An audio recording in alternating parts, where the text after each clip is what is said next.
बिहार की राजनीति में पिछले 3 दिनों से लाठीचार्ज एक बड़ा मुद्दा बन गया है और बीजेपी अब इसे कैश करने की तैयारी में जुटी हुई है।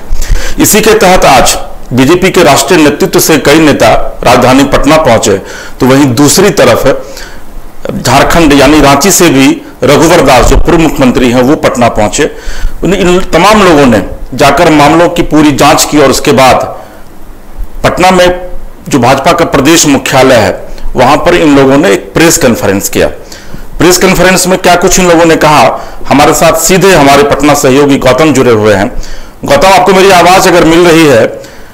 तो आज जो प्रेस कॉन्फ्रेंस हुआ है इसका कंक्लूजन क्या है? जो बीजेपी के तमाम नेता, चाहे वो राष्ट्रीय नेतृत्व के नेता हो या फिर प्रदेश नेतृत्व से जुड़े हुए नेता वहां पहुंचे, उन लोगों ने क्या कुछ कहा, सरकार के ऊपर उन लोगों ने क्या आरोप लगाया और क्या इन लोगों का अगला कार्यक्रम जहानाबाद में जो इनके महामंत्री विजय कुमार सिंह की मौत हुई थी उस लाठीचार्ज में जो इन लोगों का आरोप है उसके विषय में इन लोगों ने क्या कहा और क्या ये उनके आवास पर भी जाने वाले हैं?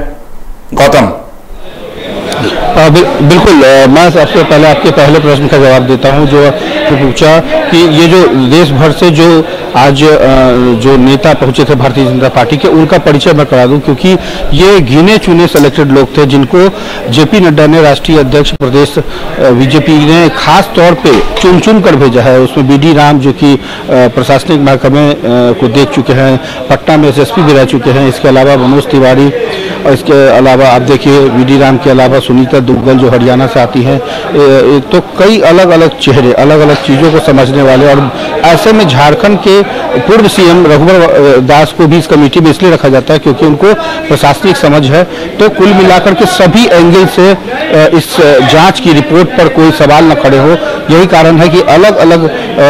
लोगों को शामिल किया गया था, जिसमें सबसे बड़ी और इम्पोर्टेंट बात बीडी राम ने कही, जो कि गढ़वा से सांसद हैं। उन्होंने साफ तौर पे कहा कि जो पुलिस का जो मैनुअल होता है वो कमर के नीचे के हिस्से पे होता है और कैसे उस रूट को डाइवर्ट किया गया, ये कहीं ना कहीं सोची समझी साजिश है। और मनोज तिवारी ने तो यहाँ तक कह दिया कि ये प्री प्लान्ड ये पूरा जो घटना है वो पूरी तरीके से प्रायोजित था, यानी प्री प्लान था ये। तो कहीं ना कहीं सबकी अपनी अपनी राय थी, लेकिन जांच का फाइनल जो रिपोर्ट है वो ये बताता है कि कहीं ना कहीं सरकार ने जो है, अभी ये आंदोलन इतनी जल्दी शांत होने वाला नहीं है और ये आंदोलन अभी और बड़ा रूप लेगा, क्योंकि सिर्फ अभी जांच के जो रिपोर्ट है वो अभी सामने आया है, जिसमें साफ तौर पर रघुवर दास ने भी कहा कि आखिर जो जलियांवाला जो कांड है वो उसकी पुनरावृत्ति हो गई है। जिस तरह से जलियांवाला कांड हुआ था देश भर में और एक रास्ता बंद कर दिया गया था, ठीक उसी तरीके से डाकबंगला चौराहे की तरफ का रास्ता बंद कर दिया गया था और ऐसे रास्ते से डाइवर्ट किया गया था जहां पर मेट्रो का काम चल रहा है, यानी कि ये पूरी तरीके से सोची समझी साजिश है और यही आरोप लगाया है। गौतम, एक बड़ा सवाल ये है कि बीजेपी के जो नेता है वो ये कह रहे हैं कि भाई लाठीचार्ज जो है पुलिस की तरफ से किया गया। आप चूंकि वहां लगातार कवर कर रहे हैं इस घटना को, आपने देखा कि परसों एसएसपी जो वहां के हैं राजीव मिश्रा, उन्होंने विधिवत एक प्रेस कॉन्फ्रेंस किया, कल डीएम ने एक प्रेस कॉन्फ्रेंस किया है और यह कहा है कि चूंकि बैरिकेडिंग को तोड़ करके बीजेपी के जो नेता हैं वो आगे बढ़ रहे थे और प्रोहिबिटेड एरिया में वो लोग घुसने की कोशिश कर रहे थे। विधानसभा का सत्र चल रहा है और जितनी बड़ी हुजूम थी, जितनी बड़ी कार्यकर्ताओं की भीड़ थी, अगर वो विधानसभा तक वो लोग पहुंच जाते तो कोई एक बड़ी अनहोनी जो है वो हो सकती है। तो आपको लगता है कि जो सरकार अपने स्तर से पूरे तरीके से एडमिनिस्ट्रेशन को बचाने की कोशिश कर रही है, लेकिन वहीं दूसरी तरफ बीजेपी लगातार यह कह रही है कि नहीं भाई पुलिस लाठीचार्ज से मौत हुई है, प्रशासन लगातार ये कह रहा है कि नहीं पुलिस लाठीचार्ज से मौत नहीं हुई है। तो ये जो जांच टीम जो वहां गई है, ये इस जांच टीम का पूरा कंक्लूजन क्या निकला है? क्या वाकई जांच टीम ये मान रही है कि वहां पर लाठीचार्ज से जो विजय कुमार सिंह है उनकी मौत हुई है? कई नेताओं के सिर भी फूटे हैं, आप देख रहे हैं कि जनार्दन सिंह सिग्रीवाल अभी भी आईजीआईएमएस में अपना इलाज कर रहे हैं, कई विधायकों को काफी चोट लगी है। तो इन तमाम मुद्दों को लेकर के जो जांच टीम पहुंची, और आपको ये लगता है कि सिर्फ 1 घंटे में इस पूरे मामले की जांच जो है वो जांच टीम के द्वारा कर ली गई होगी, तो कंक्लूजन क्या निकल कर आ रहा है? क्योंकि आप लगातार प्रेस कॉन्फ्रेंस को कवर कर रहे हैं, आप जांच टीम के साथ भी उन लोगों के साथ पीओ पर गए होंगे, तो आपको क्या लगता है कि जो क्या वाकई में लोगों ने जांच किया है या फिर बीजेपी से खाना पूर्ति कर रही है या फिर सरकार अपने स्तर पर अपने अधिकारियों को बचाने की कोशिश कर रही है? आपको बतौर जर्नलिस्ट और बतौर आप संवाददाता तमाम समाचार को आप कवर कर रहे हैं, संवाद संकलन कर रहे हैं परसों से, आपको क्या लगता है गौतम? देखिए दो तरीके से है, एक पक्ष की तरफ तो एक विपक्ष की तरफ से। तो पक्ष जो सरकार है वो ये कह रही है कि कहीं कहीं जब आप काम करेंगे, कानून तोड़ेंगे तो आपके ऊपर लाठियों से प्रहार होगा, लेकिन लाठियों से इस तरीके से प्रहार होगा, ये इस बात के ऊपर सवाल खड़े कर रहे हैं भारतीय जनता पार्टी के नेता। इसके अलावा टाइमिंग को लेकर जो सवाल है, उस टाइमिंग में जो जिस नेता की मृत्यु हुई है उनका जो टाइमिंग है, सीसीटीवी फुटेज जिसको आधार मान करके सरकार और प्रशासन ये कह रही है कि उनके ऊपर लाठीचार्ज तो तब होता है जब वो डाक बंगला पहुंचते, लेकिन डाक बंगला और गांधी मैदान के बीच में छज्जू बाग का इलाका है और उस इलाके में वो वहां जाते हैं और उनके साथ जो 3 लोग हैं वो भी उस सीसीटीवी कैमरे में नजर आते हैं। उसके बाद क्या हुआ, अचानक से उनकी तबीयत कैसे बिगड़ गई और फिर चंद मिनटों के बाद 4 से 5 मिनट के बाद एक और सीसीटीवी का फुटेज जारी होता है और उस तस्वीर में विजय सिंह नजर आते हैं, लेकिन वो उस वक्त रिक्शा पे बैठे होते हैं, 2 लोग उनकी मदद कर रहे होते हैं। तो आखिर इन 5 मिनट में लाठीचार्ज किसने किया या किस वजह से उनकी मौत हुई, ये अभी भी सस्पेंस बना हुआ है। लेकिन पोस्टमार्टम की रिपोर्ट है उसमें कहीं भी सर पे चोट के निशान नहीं है। लेकिन अब हम आते हैं भारतीय जनता पार्टी की उस जांच रिपोर्ट पर, जिसमें ये साफ तौर पे चंद घंटों में ये किस तरीके से पूरा होता है। ये बीजेपी दफ्तर से लेकर के डाक बंगला चौराहे के रास्ते से जा करके जब इनको लगता है कि मेट्रो का काम चल रहा था, कंजेस्टेड इलाका था, इसके अलावा वहाँ पर स्थानीय लोगों से, जो लोकल दुकानदार है वहाँ पे बातचीत, अपने कार्यकर्ताओं से बातचीत, इसके बाद अभी जो लोग इनके कार्यकर्ता चोटिल हैं जिनका इलाज पीएमसीएच में या कहीं अन्य अस्पतालों में चल रहा है, उनके साथ बातचीत का फुटेज, इसके अलावा महिलाओं के साथ जिस तरीके से लाठीचार्ज हुआ तो उनके बयानों के आधार, और ये पूरे एक तरीके से पूरे मामले को जोड़ करके तब भारतीय जनता पार्टी अपनी जांच की रिपोर्ट भेजती है। हालांकि जब हमारे मीडिया सहयोगी मीडिया कर्मियों ने जब ये सवाल पूछा कि क्या आप इसके अलावा सरकार से भी या प्रशासन के लोगों से आपकी बातचीत हुई इस मामले पर, तो उन्होंने साफ तौर पर कहा कि जब हत्यारी सरकार हो तो उससे सवाल पूछना या उसका पक्ष जानने की जरूरत क्या है।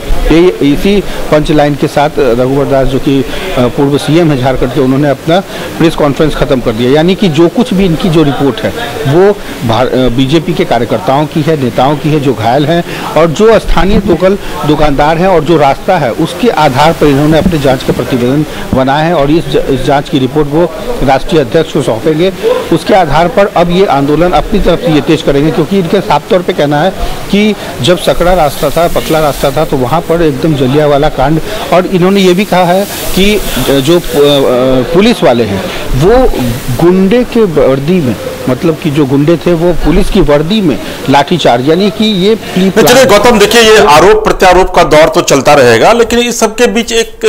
सवाल है जो मैं आपसे जानने की कोशिश कर रहा हूं कि जो 62 लोगों पर जो प्राथमिकी दर्ज की गई है, आखिर उसमें सम्राट चौधरी और विजय सिन्हा जो नेता प्रतिपक्ष हैं उनको इसमें एक्यूज्ड नहीं बनाया गया है। आपको क्या लगता है कि विजय सिन्हा और सम्राट चौधरी, चूंकि अभी मैं पीसी सुन रहा था सम्राट चौधरी की, उन्होंने ये कहा भी है पीसी में कि नीतीश कुमार के पास अगर हिम्मत हो तो वो उन्हें भी अभियुक्त बनाए, तो आप बतौर जर्नलिस्ट या फिर आप चूंकि लगातार इस खबर को कवर कर रहे हैं, आप चूंकि वहां पर हैं भी, आपको क्या लगता है कि सरकार की तरफ से या फिर प्रशासन की तरफ से 62 लोगों को अभियुक्त बनाया गया है लेकिन उसमें कोई भी बड़ा चेहरा नहीं है, जबकि जो लीडरशिप थी वो सम्राट चौधरी की थी, विजय सिन्हा की थी, जनार्दन सिंह सिग्रीवाल की थी, जो तमाम बड़े नेता हैं, सुशील मोदी की थी, लेकिन इन लोगों को अभियुक्त नहीं बनाया गया। इसके पीछे सरकार की क्या मंशा हो सकती है, जरा ये समझाइए गौतम। बिल्कुल देखिए, जिस तरीके से ये एक तो 13 जुलाई का समय 11 बजे मुकम्मल किया गया था कि पटना के गांधी मैदान में सभी कार्यकर्ता और नेता जुटेंगे, वहाँ पर एक सभा होगी और सभा के साथ ही पूरा काफिला विधानसभा मार्च करेगा। ये पहले से प्रायोजित और निर्धारित तिथि और कार्यक्रम तय किया गया था। ठीक उसी अनुसार वहाँ पर पटना के गांधी मैदान में सभी नेता, सभी सांसद, सभी विधायक, सभी कार्यकर्ता वहाँ पहुँचने लगे, और यही वजह है कि पूरे बिहार से आए कार्यकर्ता पटना के गांधी मैदान के इर्द गिर्द तमाम गाड़ियों को लगाकर एक सभा में तब्दील हो जाती है और ये सभा बड़ी हो जाती है। उसके बाद सम्राट चौधरी आते हैं, सभा को संबोधित करते हैं। उसके पहले कई बड़े बीजेपी के जो लीडर्स होते हैं वो उस सभा को संबोधित करते हैं, लेकिन जब सम्राट चौधरी सभा सभा को संबोधित करने के बाद जब कहते हैं कि विधानसभा की तरफ बढ़ना है, तब तक कार्यकर्ता और नेता कई अलग अलग टोलियों में बढ़ने लगते हैं। देखिए, शुरुआत यहीं पर होती है और यही शुरुआत यानी कि पटना का गांधी मैदान, जहाँ पर होटल मौर्या के बगल में जो जेपी गोलंबर, उस गोलंबर, आप मेरे सवाल को नहीं समझ पा रहे हैं। मेरा सवाल आपसे यह है कि सरकार ने जो 62 लोगों को अभियुक्त बनाया है या फिर लोकल जो एडमिनिस्ट्रेशन है, उसमें सम्राट चौधरी और विजय सिन्हा का आखिर नाम सरकार ने क्यों नहीं दिया है या फिर जिला प्रशासन ने क्यों नहीं दिया है? गौतम, बिल्कुल, मैं आप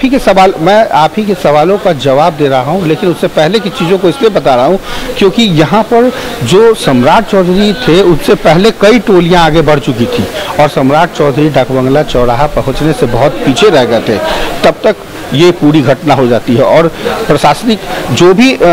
FIR हुए हैं वो CCTV फुटेज के आधार पर हुए हैं और वहाँ तक उस दायरे तक सम्राट चौधरी नहीं पहुँचते। मुझे लगता है गौतम की सरकार की ये मंशा हो सकती है कि चूंकि आपको ये पता है कि बिहार में 2024 में लोकसभा का चुनाव होने वाला है और सम्राट चौधरी जिस जाति से बिलोंग करते हैं, विजय सिन्हा जिस जाति से बिलोंग करते हैं, हो सकता है कि सरकार उस जाति से नाराजगी मोल नहीं लेना चाह रही और यही वजह है कि सम्राट चौधरी और विजय सिन्हा जैसे नेताओं का उसमें नाम नहीं दिया गया है। चलिए, एक आखिरी सवाल है गौतम आपसे, क्या आपको लगता है कि बीजेपी अब प्रदेश स्तर पर यानी कि जो इनके जो जिले में जो कार्यकर्ता हैं या फिर जिले में जो इनका संगठन है, वहां तक इस आंदोलन को मजबूत करने की तैयारी में जुट गई है? कम शब्दों में बताइएगा। बिल्कुल बिल्कुल बिल्कुल, ये बिहार की राजधानी ही नहीं बल्कि 38 जिलों के जिला मुख्यालय में भारतीय जनता पार्टी की टीम बहुत मजबूत है और इस प्रदर्शन के माध्यम से वो जरूर जताने की कोशिश करेगी कि सरकार के विरोध में किस तरीके से प्रदर्शन किया जाता है। और एक बात और कि अगर लोकसभा चुनाव से पहले एक अच्छा राजनीति मुद्दा भी है जिसको अगर भारतीय जनता पार्टी सही ढंग से प्रचार प्रसार करे तो कहीं ना कहीं सरकार को हराने में या सरकार के खिलाफ जो बिगुल फूका है उसमें सफलता मिल सकती है। और ये न सिर्फ राजधानी में बल्कि चूंकि इसमें मरने ये जो लाठीचार्ज हुआ था उसमें सिर्फ पटना ही नहीं बल्कि पटना के आसपास के और 38 जिलों से कार्यकर्ता आए थे, तो कहीं ना कहीं ये पूरे एक संदेश के रूप में भी जाएगा कि इस लाठीचार्ज का विरोध अलग अलग जिलों में भी होगा, तो उसका फायदा भारतीय जनता पार्टी को जरूर मिलेगा। जी चलिए, बहुत बहुत धन्यवाद गौतम, चूंकि आप वहाँ हैं ऑलरेडी और तमाम चीज़ों को काफ़ी करीब से देख रहे हैं, आपका बहुत बहुत धन्यवाद। फिलहाल इस बुलेटिन में इतना ही। इसके राजीव को दीजिए इजाजत और आप देखते रहिए न्यूज़ बाय स्कोप। नमस्कार।